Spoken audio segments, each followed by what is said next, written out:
Hello, everybody. Today is the 5th of April, and as always, we're gonna tell a pain story. This pain story has changed a lot of people's life, shed light into why something happened to our life and how we can create or manifest our dream life in a very certain way. So let's get started, okay? What is this? It's a pen. What do we use a pen for? To write. Now there is a dog inside the room. I'm gonna wave this in front of the dog. What does the dog do? The dog probably will sneak, lick, or chew the shade. Does the dog see this one as a pen? No. So for the dog, this one is not a pen, but for the human, this one is a pen. So who is correct, the dog or the human? The answer is both are correct. For the dog, this one is a chewing toy, while for the human, this one is a pen to write. The dog is correct in the dog world, the human is also correct in the human world. So that is our first lesson. Both are correct. Now, let's imagine that there is a table in front of me. So I'm going to put this thing on the table. And then both the dog and I will walk out the room. So inside the room, there be no human, no dog. What does this thing become? If it's still a pen or chewing toy, it becomes almost nothing. And the ancient wisdom call this one as the emptiness.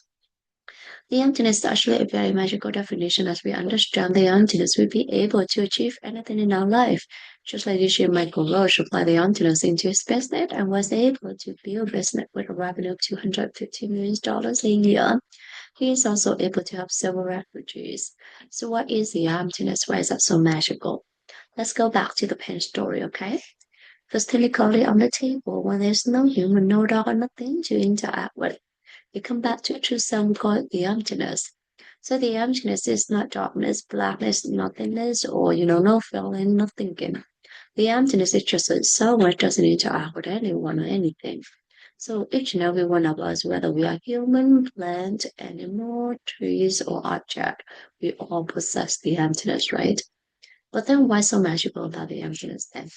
Because in reality, we always interact with someone. So when we interact with someone, we have the potential. But what do I mean by that? So as soon as I come this thing, okay, this is in the on the table and in the in the room with no one or no nothing is because it has the emptiness, right? But as soon as I go back into the room and I look at this becomes a pen. When the dog comes back to the room and the dog looks at this becomes a chewing toy. And when both the dog and I comes back to the room at the very same time, we both look at this at the very same time. What does this thing become then? Well, it becomes two things, a pen for me and a chewing toy for the dog. So a single thing when there's no human, no dog, or nothing to interact with. You come back to true self, we call it the emptiness. But because it has the emptiness, it also has the potential to become anything or anyone depending on who or what is looking at this at the very moment, right? So that is our second lesson. Along with the emptiness, we all have limitless potential. Now I see this as a pen. So does this pen coming from me or does this pen coming from the thing itself? This pen is actually coming from me. Why am I so certain? Because if the thing is the pen is there, then the dog or anything in this entire universe will have to see it for what it is, which is a pen. But does the dog see this one as a pen? No. So this pen is actually coming from me. This pen is actually coming from my mind, and everything is actually coming from our mind. So that is our third lesson. Everything is actually coming from our mind. Now we all agree that this pen is coming from my mind, right? So I'm going to change my mind. I'm going to believe this will become a diamond, okay? So please pray with me. Diamond, diamond, diamond. Open my eyes. It's still a pen. So what in my mind that forced me to see this as a pen but not a diamond pen? They all say it inside our mind that the ancient wisdom calls karma. When we see something, the seed inside our mind pop up, open up and cover this and made us see it for what had been planted earlier into our mind. So who planted those seeds into your mind then? Only you can plant the seed into your mind, and only I can plant the seed into my mind. How can we do it? We do it by three ways: by our word, by our actions, by our thoughts, especially toward other people. So for instance, I'm going to hold on to this. I'm going to say that I have the pen. Would you like to have this pen? And when my friend say, yes, please, I'd be so happy to give this to my friend with the hope that I can help my friend. So when I do this palm open up in both me and my friend will see it, it's start living work in my mind. A couple days later, when I see this, I recognize this one as a pen, which means that the seed of the pen is all being planted into my mind. And I pop up, open up, and cover this and made us see it for what had been planted earlier into our mind. So, okay. Um, so this is how a pen become a pen or anything surround us become what and who they are to us. In the pen story, there are several lessons. Today we went over four different lessons. The first lesson is political rock. So we learn to respect each other's opinion, we learn to respect each other's choices, and we learn to listen to each other with a compassionate heart. The second lesson is along with the emptiness, we all have limitless potential. So trust your potential. Trust the potential of everyone or everything. So are you trust the potential of whatever happened to you? And the third lesson is everything is actually coming from the seed inside our mind. So we'll be 100% responsible to whatever happened to us.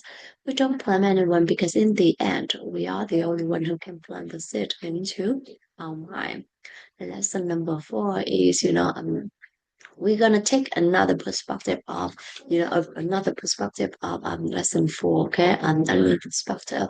I think it's also a good one to think about it. So I often tell you that lesson number four is how we can create or manifest our true life universal to world, right? Incorporating those lessons into our life. But then in unlearn perspective, lesson number four is also has a really important meaning is that whichever you want is not enough. Having your desire, your dream, knowing what you want is not enough, but you actually have to work toward it. Which you so you gonna if you want something, making sure that you use it, you use your word, your action, your thoughts to other people, helping other people to get that seed. That is the way for you to plant the seed into your mind. So if you want to have kindness, then making sure that if you want to have to be treated with kindness, then making sure that you treat people with kindness as well. And just like that, whatever that you want, making sure that you use your word, your action, your thoughts to other people.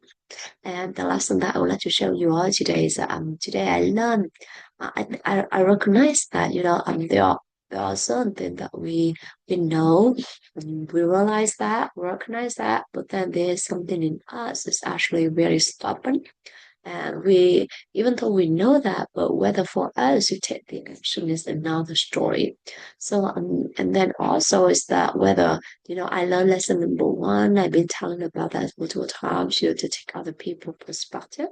And I do see other people perspective, but then being able to understand it, to incorporate it into my life, and then to take action on that understanding is another matter. And I think that I'm still having the bias, my underlying script of what's going on and why I do this, and my own explanation to something. And then that also prevent me from taking action as well. But by telling the past story, and then by thinking about it, is actually, I think, it's a good step. I'm also think that it's also a lesson for me to recognize, to understand, and maybe to work toward it. So it's the potential right there.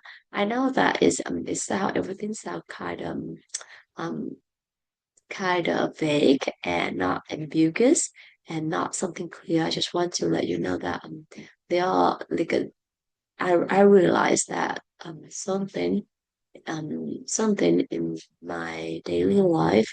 Even though that I understand where it's coming from, I understand other people's perspective, but I still have the explanation, the sales skills, so that I didn't take action toward it. And that is something that I recognize today. So thank you so much, everyone, for listening to me today. Thank you, Anna, for accompanying me in the 3,000-day journey. Let by me share with you the pen story of my lesson is something good. I would like to dedicate that to my dearest family, to my friends, to my coworkers, to my neighbors, to my clients, or to any living things in this world, any other world with love, wisdom, and gratitude. Thank you so much, everyone. Have a beautiful day. Bye bye.